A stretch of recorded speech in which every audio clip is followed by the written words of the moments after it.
Start. सभापति महोदय, किसानों की उपज की आप ना अधिक कीमत दे सकते हैं, ना अधिक उपजाने के लिए जो साधन देश में उपलब्ध हैं, उनकी तरफ आपका ध्यान जा रहा है। जो कुछ आप कर रहे हैं, उससे कोई अच्छा भविष्य नज़र नहीं आ रहा है। मैं यही कहना चाहता हूँ कि आप देखें कि आपके कार्यक्रम में कहाँ त्रुटि है, कहाँ कमी है। आपने कर लगा रखे हैं। आपने जो कर लगाए हैं, वे तो लगाए ही हैं। हमारे प्रदेश में तो ज़मीन पर 25% ज़्यादा कर भी लगा दिया गया है। इतना बोझ अगर किसान पर होगा तो उसकी कमर टूट जाएगी। वह पहले से टूटी जा रही है, लेकिन वे इन करों को देने के लिए भी तैयार हैं। यदि आप उस तरह के साधन उन किसानों के लिए तैयार करें।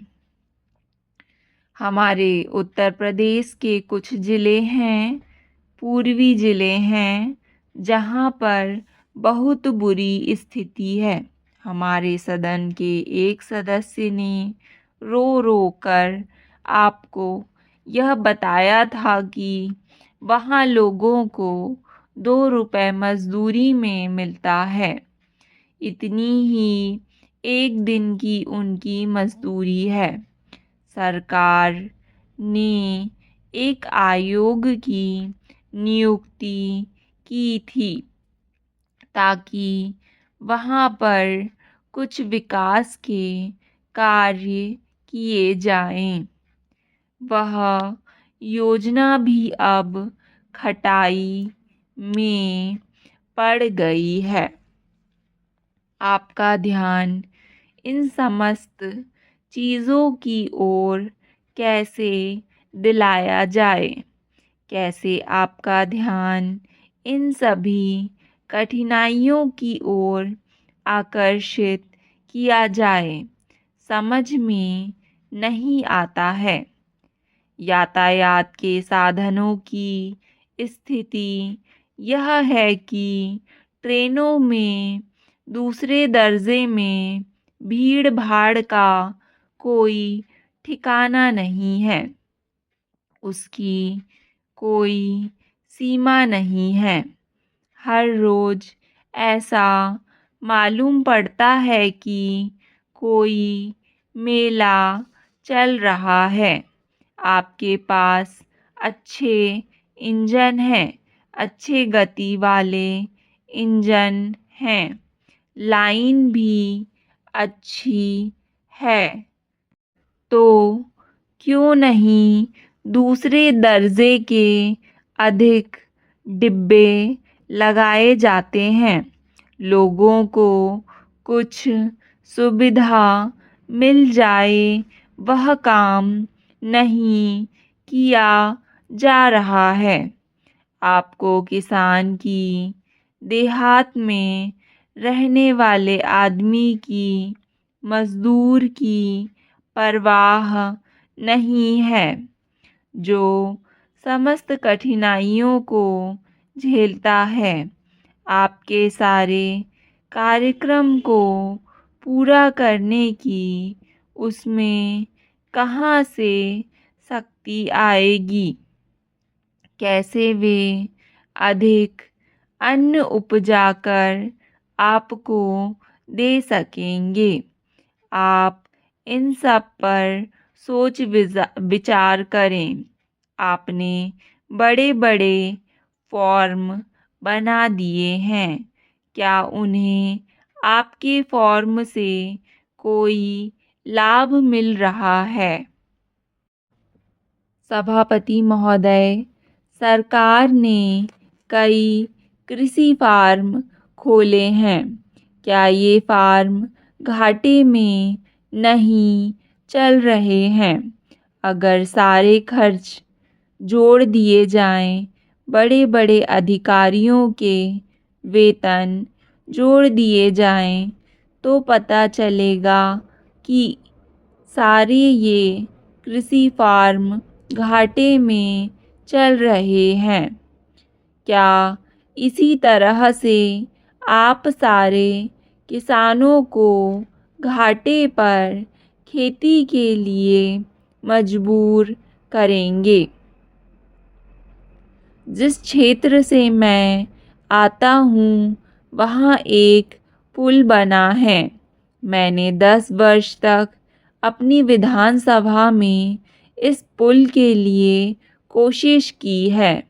जिस दिन से मैं यहाँ आया हूँ बराबर उसकी चर्चा करता आ रहा हूँ, बराबर कोशिश कर रहा हूँ। मैं कहता हूँ कि गंगा पर वह पुल बने। उस पुल को बनाने का आश्वासन भी मिला था। एक प्रश्न के लिखित उत्तर में यह जवाब दिया गया था। यह कहा गया था कि इसको हाथ में लिया जाएगा। अब मालूम हुआ है कि इस योजना को उठाकर ताक पर रख दिया गया है और यह पुल नहीं बनेगा। इन लोगों ने क्या कसूर किया है, यह मैं आपसे जानना चाहता हूँ। हमारे क्षेत्र के लोगों ने पाकिस्तान की लड़ाई में भारत को हर तरह का सहयोग दिया था, हर तरह की सहायता दी थी। हमारे देश के नौजवान भी मोर्चे पर जाकर डटे। जिस समय पाकिस्तान के साथ हमारा युद्ध चल रहा था तो कहीं कोई बात नहीं थी, अन्न की कमी कहीं नहीं थी।